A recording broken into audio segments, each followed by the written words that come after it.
Hey everyone, my name is Clint Schaff. I'm a vice president at the Los Angeles Times, helping direct Los Angeles Times studios. And I'm really excited to be a part of Take the Lead and to share with you some of my experiences and insights around business. By definition, a leader is simply somebody who commands or leads a group, but that doesn't mean you're a good leader just because you have a set of people following you. So I think it's subjective what makes a good leader, but to me, it's leaders that lead with, that have the resilience to get through hard times, lead with empathy, and can really get the most out of the people who are, by definition, their followers if they're a leader. I think there's a lot of leaders who too many leaders who are kind of leading through outdated modes of command and control. And while that might be effective in the short term, the best leaders today are those that get the most out of people by figuring out what works for the group in mass, but also each individual person. Yeah, I think the biggest aha moment for me over the last 6 months, where I've been pretty much, my whole work has been disrupted. I'm staying at home. I'm working in my kitchen or my bedroom, and what I'm finding that more than ever, while we're isolated, it's more important than ever to be in community with others. And so we can't do it the way I used to in conference rooms and lunch rooms and walks with my coworkers. So I think it underscores for me the importance of, for any leader, to be building those relationships all the time. Quick phone calls, checking in on people, and building those communities before you need them. Right now, there's a lot of people in need for different reasons. Job loss or job insecurity is one of them.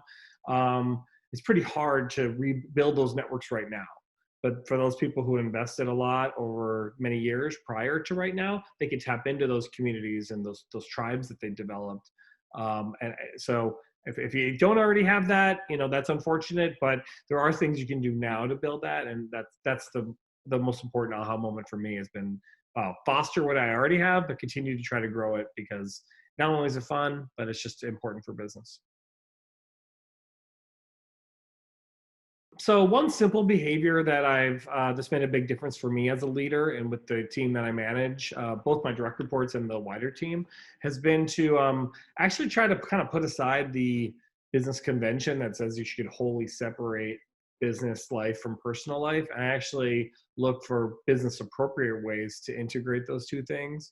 Um, for me, that means honestly having pretty candid conversations with the people I'm managing and saying, all right, well, what really motivates you as a person? Let's put all those things on a list.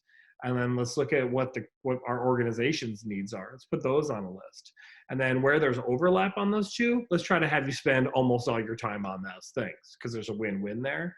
Of course, it's a job, so there's some stuff on the edge that maybe you don't want to do that has to be done. That's part of working. But also there's some stuff maybe you want to do that we haven't identified as an organizational priority. And I'd love to try to squeeze in a little time into, that person's day to be able to explore those things, because the benefits, they might be a benefit to the company that I wasn't aware of. And so that's probably my biggest simple behavior, is to try to, we're all integrating our personal lives and our professional lives more than ever right now because of our physical presence at home. So what an interesting opportunity to acknowledge that and to try to bring those personal values into our work. Basically try to do some light improvisation in workplace settings to sort of change the roles for temporary different benefits and outcomes. So an example of that would be, literally, we're having a meeting at work, and the intended outcome is to come up with 5 cool ideas for this new thing we're launching.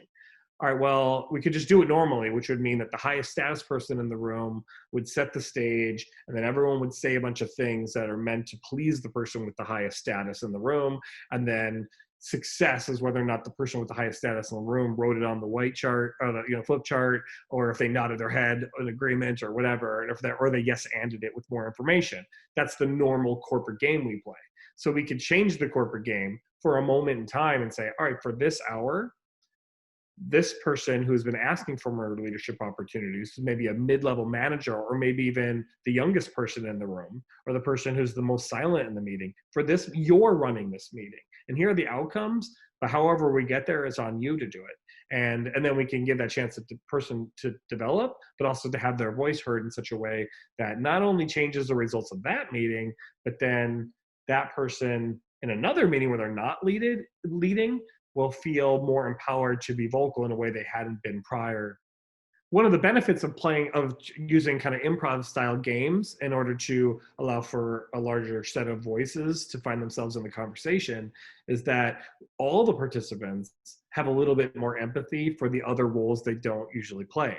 So that leader in the room, if they're the note taker for that meeting, and they're actually, the game is that they are not allowed to say anything in the meeting, that'll be interesting. That person will come away from that meeting having learned so much about their peers, their team, and all that. And it'll be their favorite meeting of the year. It's fun to change roles, right? It's kind of like Halloween, where you put on a costume, you get to be someone else for a day, and that's an enjoyable experience. We can create game structures within our workplace. The irony is that sometimes we think that in order to progress an organization, we should be a smaller version of ourselves because, we should follow the rules to get along and to move up. But the irony is that there's a lot of rule followers, and there's only if there's 4 people at your level and there's only one place to go, the person who is a mirror of the person above is unlikely to be the successor. It's like the person who actually has unique new ideas, they're going to take it in a better direction, an evolved direction, are more likely to succeed. So from a competitive standpoint and a cooperative standpoint, I just want to, from both standpoints, I really want to encourage you to bring as much of yourself as possible to the work, and your best self. And we need you not to shrink in these challenging times. We need you to be a part of the comeback economy and to be like the biggest, boldest version of yourself. And we need it now. We need it always.